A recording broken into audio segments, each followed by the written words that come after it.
distribucija je za sebe problem. A vi znate da je Sarajevo tada bilo bez struje, bez osnovnih infrastrukturnih medija, jel? Snalaženje je bilo, znate, svi smo se snalazili u Sarajevu kako je znao i umio, jel? Ali ta proizvodnja ne dozvoljava improvizacije i zastoje, tako da smo se, što se tiče vode, snabdjevali redovno dovlačili u kamionu iz pivare, u naše cisterne stavljali i koristili tu vodu koja nam je bila neophodna.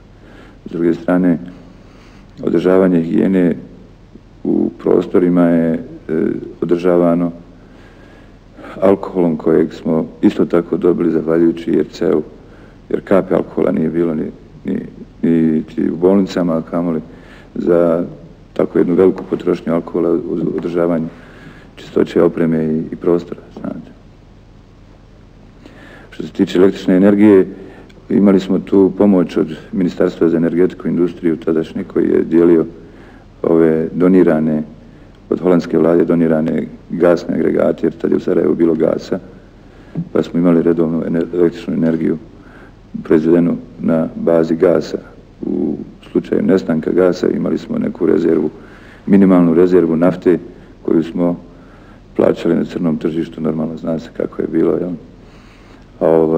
Tad je dostigla, ja mislim, najveću cijenu nafte od 40 maraka po litru. Ali smo imali minimum za 1 sat rada da se serija može završiti.